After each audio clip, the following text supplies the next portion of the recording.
Alright guys, TacticalRab back again today. I hope you're all doing well and enjoying your day so far. And despite Los Angeles Thieves looking like a pretty solid bet to still make it to the World Championship, questions have seriously been raised about the firepower on this team this year. Sibbers even said when he was doing his kind of player tier list rankings that Kenny theoretically, technically, how good he should be an S tier player. But right now he's playing in the B, potentially even C tier, and he's had a terrible year so far. What does this mean for Thieves' future if they really want to become a championship contender? Very much intrigued to your thoughts in the comment section below. Hit the like button if you enjoy. Subscribe if you're new as always. I would greatly appreciate it. Really upset the channel. Thank you very much indeed for doing that one. Standy's out of control. Let me just leave this one right here, right now. Now, I wanted to mention this as well. You kind of saw the twit longer right there. That came out from Mike Apox. Now, this guy has been helping Paris Legion on the coaching side for many months at this point, and remarkably has not even getting paid. This is Paris Legion in a nutshell, and I feel bad for him really because he's been helping out Paris, but like it's not like he can walk away from Paris and say that, okay, yes, I wasn't getting paid, but at least I have all these great results on my resume. It's like, well, you're on Paris, right? So like whatever he did wasn't necessarily going to help, right? It does seem like a lot of the time Paris is just a death sentence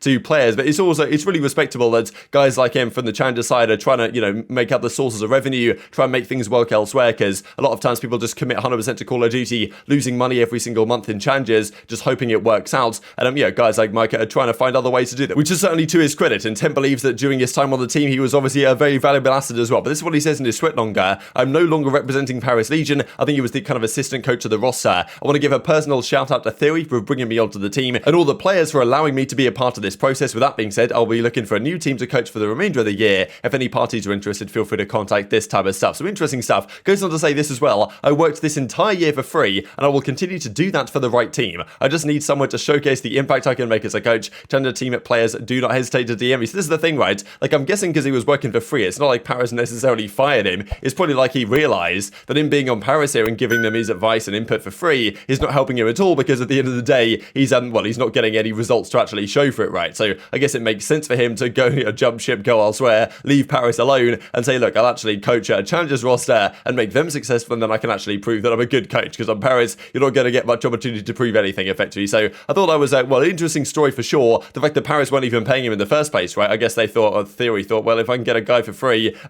maybe he asked Paris, like, okay, can we pay for an assistant coach? They were like, no, not going to happen. If you want him, you're just going to have to get him to volunteer, which, I suppose that's Paris Legion in a nutshell. Maybe next year, Vegas Legion, because they did confirm they are moving to Vegas next year. So like maybe they're going to change their entire philosophy on how they run an organization. I certainly hope they do, because I'm thinking next year, like Vegas, right? It's no longer Paris. It's maybe they even change the Legion. I don't know what they're going to plan to do. But like even a guy like Clayster, right? Clayster probably deserves a franchise spot next year, could step into the Vegas team, right? Obviously, if it's still Paris Legion ownership group, it's not quite going to be the same in the way they run the team. But still, like, Clayster on Vegas, that could be really cool. Like that could make a lot of sense to build a team around him, like and not kind of have the association with Paris anymore, the kind of organization that was and has been. So hopefully they go to Vegas and then another ownership group comes through and actually takes this serious, because they have less points this season than any team has in CDL history, right? I'm pretty sure Paris on 20 so far is probably going to be, unless they turn up drastically throughout the rest of Major 4 and the Major, the qualifiers and the Major itself, like it's going to be the lowest points total ever. Now, speaking of coaches, I thought this is interesting from Parasite, right? Because I think he was kind of obviously doing the Deserto reverse sweep show. Now I've kind of scaled that back a little bit. He's obviously on the flank, but doesn't really have that much else to really focus on and do at the moment. He says, look, I really want to work with the CDL team. I'd make a really good coach, but I'd also make my boys laugh and have fun while getting better. Miss being involved in the competitive aspect. Don't think I'll really ever want to play again either, right? So interesting to see from Haggy. He wants to get a spot as a coach somewhere. We'll see what happens on that front next year, right? Hopefully, I think he could honestly be a really good coach. I think you're going to need to have like an assistant coach there to make sure that the respect and attitude and kind of any personality conflicts can get ironed out. But I think Parasite has an incredible mind for the game and could be an incredible asset to many teams. But you just got to make sure that the personalities mesh in the right way. I think would got to be the key discussion point there. I'm pretty sure even Najot said that he wouldn't go near Parasite as a coach because he just thinks that like he'd be too toxic effectively, which I thought was a bit harsh, but maybe, that's kind of says that he's not going to be on Los Angeles Thieves. And we'll talk about LA Thieves here in just a second. But before we mention that, I wanted to say this because I thought this is kind of incredible that it was noticed here by Atlanta FaZe. Now, there's a website called Alpha Forward Lifestyle, I believe, .com that was founded back in 2017, and their logo is remarkably similar, if not identical, to the Atlanta FaZe logo. So this is quite the storyline, actually. Now, this is the logo of Alpha Forward Lifestyle, I believe they're called, and this at the bottom here, this AF, is just the Atlanta FaZe AF. I was trying to look and find if there were any differences between the AF here in Atlanta FaZe and this AF down here. Of course, the colors are different, but apart from that, maybe this kind of part of the A here is marginally longer on this logo than it is on this logo, like relative to the size of the A as the whole, but everything else is exactly the same. And I thought it was kind of interesting, really, just because, like, it's possible, I suppose, that a designer of the Atlanta FaZe logo just kind of, like, well, thought up a similar idea. Like, based on what the FaZe logo is, it kind of makes sense that it might want to look like something like this. But this brand was around for at least a good couple of years before FaZe actually existed, before Atlanta FaZe was created. So I wonder if there's anything incoming here, really, just because if this logo, which is seemingly identical, was around from, well, 2017, right, as you can see right here, it's on these hats, before the CDL organization Atlanta FaZe even existed in 2019, then I wonder if there's anything incoming as a result of this. Could there be potential copyright, trademark, lawsuits flying into FaZe, just because, I mean, look, this is the same logo. Now, whether someone at FaZe could say, well, I just kind of thought up a similar idea, which in fairness, if you want to do AF, this might be a very logical way of doing it, right? And it kind of makes sense for both parties. The designer might not have been aware of the existence of this one, but at the same time, it is a little bit too much of a coincidence. So it's an interesting one, and even as Prestinni says, FaZe roster just holding it as second places all year, because of course, Prestinni was on that team that got second place against Scrappy in the grand finals of the Elite that we looked at earlier today, and still everyone's getting second on the FaZe side, and they're even, well, coming up second best, I suppose, even here in terms of creating this logo. They were second to the party on that one. So intriguing your perspective on that one in the comment section below. But let's talk about this then, right? It's a big question being raised right now. What's going to happen towards the World Championship? Is Crimsix going to be able to make it on the sublaners roster? Like, are New York actually going to be able to clutch up in time? Or if they don't make it, is it possible that another team could come through and say, okay, we want to get Hydra, we want to get Crim, we want to sign these guys before the World Championship? Now, surely that can't be the case. But right now, people still seem to be unclear as to exactly what the roster lock situation is. I don't think the CDL has said. The teams themselves seem to believe there is a roster lock, which I believe is already in place, such that they can't do anything. But still, Crone, of course, who would think you would know about this type of stuff, he doesn't even know. He says it's a golden question as to whether rosters are locked for champs or whether teams can still make changes. He also goes on to say that he reckons that there's something called a trade deadline, which apparently has already happened. And you'd imagine a trade deadline was probably the same thing as a roster lock, but I mean, still, it might just be for particular trades or something, I don't really know. So it's still not completely clear by the league as to whether these teams can actually come through. Let's say New York failed to qualify and Los Angeles Thieves are looking at their roster and thinking, well, we just came here top, let's just say we just scraped through to the World Championship, just came like top 8 of the major or something, and just about made it through on their kind of online qualification performances. They might think, okay, look, Hydra, why don't we just get him on loan for the one event, bring him in for Kenny or something, and then, maybe have a better chance, right? Because if they feel like that squad of 4 doesn't have the capability to win, then it's something that not just Thieves, but other teams might consider doing, if it's an option. I kind of doubt it's an option, and it would be kind of stupid if all the players on the lower teams, the likes of Florida or whatever, like Awakening and Sky, just start getting loaned out to the teams that make the World Championship, and they change their rosters to try and,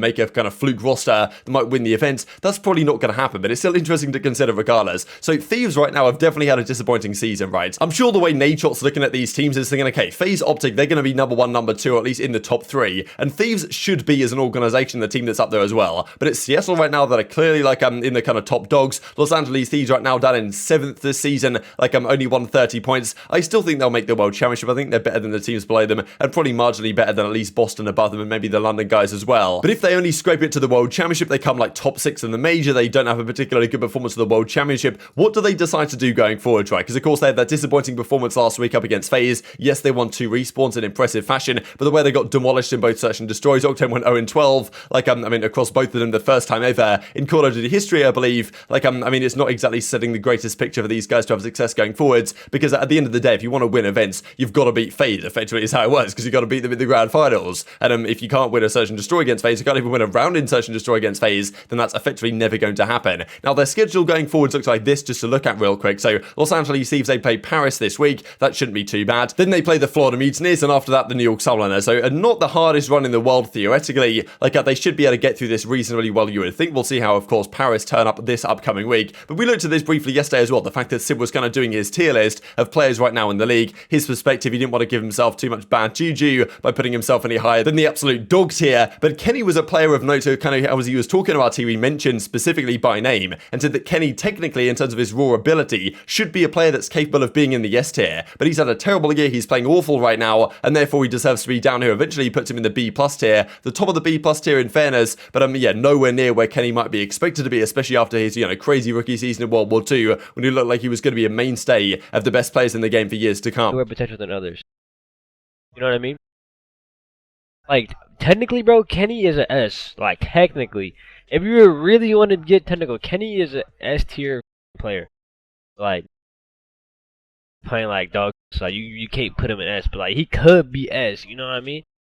That's why it makes it like kind of like difficult to like judge. Like base them on this game. If you were to base them on this game specifically and not their raw skill or like potential, And this just to note as well the stats so far this year. This is considering all the major qualifiers and the majors themselves. Not I also included major 4 qualifiers. This isn't the Prime though. This isn't the Kickoff Classic as well. These are the numbers. Everyone's negative in hardpoint, 0.95 for Kenny, 0.78 in Search and Destroy this year for Kenny. How crazy is that? He has a 0.8 and below in Search and Destroy this year in the majors. And like with Control as well, not particularly pretty. Now, of course, like Kenny's changed around a fair bit. Octane went from using, well, of course, he's always been the AR, but he's been playing, I think, better since Drazah's been his AR duo and Kenny's been on the sub. But the issue is really for Kenny is that whenever they play SMG maps, he tends to get destroyed. And when he gets a Gavutu, right, when he can use an AR, he's looking rather good. But like he has occasional takeover series. When Kenny is on fire, like I'm a big fan of Kenny, like his playstyle and like just the way he performs when he's on form. Like he's got good passion, he's got good energy, and when he's playing well, he's one of the most exciting players to watch in the entire game, no doubts about it. But he really just hasn't been able to hit those levels this year with this team. Maybe it's the game, whatever it is. It's just not consistent. He goes from 1.3s to 0.7s pretty much every single day. And Simp seems to believe he's playing nowhere near his potential. Is that just, Kenny falling off, or is that just the Thieves as an organization, right? Because it's got to be said that Thieves historically, we looked at this a couple of days ago, and I thought it was worthy of mention as well, the entire history of them as a franchise, including last year and this year, they've only ever had one player that has over a 1 KD. Slasher has a 1.02 in his history on the team. All of the other guys are negative, right? Even the current team, they have 0.99s, 0.99s, like, 0.96 with Envoy here, right? And we've got the other guys that played briefly last year, Temp, John, and Huke, also in the 0.9 range, right? So Slash is the only guy that's ever gone marginally positive on Los Angeles Thieves as an organization. So somehow they managed to take players that have so much talent and get these kind of numbers out of them, right? Which does raise a question as what they're going to do next year. Because let's say they come through, they come top 6 at Major 4, they come top 6 of the World Championship. Like that's nowhere near good enough for a team that said they want to always be there on Championship Sunday, always want to be competing, at least making grand finals at the very least, would have been their expectation this year. If they can't do that, which I don't really feel particularly confident that they will do this year, based on their inconsistencies and their struggles on SMG maps, what do they decide to do with the roster next season, right? Is Kenny the guy to vacate? Because he's been a staple of the team for the last couple of years, or do you just blow it up and start from scratch, right? Because you've got to think about what Seattle Surge did this year, the idea of, okay, having accuracy, bringing in Mac, Pred, and Sib. The way that team has worked out has been spectacular, like 100% the way that they would have envisioned it going in the effectively the best case scenario. And it's worked out for them, right, Seattle, whereas the Thieves have gone down, some veteran players that maybe have some experience playing with each other before, and like, a questionable SMG line has really not worked out for them at all, right? Whereas it's kind of the other way around on a team like Seattle Surge and other ones as well. So for me, I think they've got to completely blow up their team building philosophy and keep maximum 2 of these players next year. But maybe they'll prove us all wrong and have an absolutely monstrous run through to, well, Major 4 in the World Championship, because right now they're kind of up there. They're at least a top 5 team in the game, I would say, right now, because, everyone else seems so inconsistent and questionable in the kind of middle to the lower end of the pack. But very much intrigued to your thoughts on all this stuff in the comment section below. Hope you guys enjoyed the video. If you did enjoy it, hit on the like button. Tell us on YouTube gods, this is a good video, and I was like you should see it as well. And I grow the competitive Call of Duty community. Thank you for watching as always. Take care of yourselves, and I'll see you next time.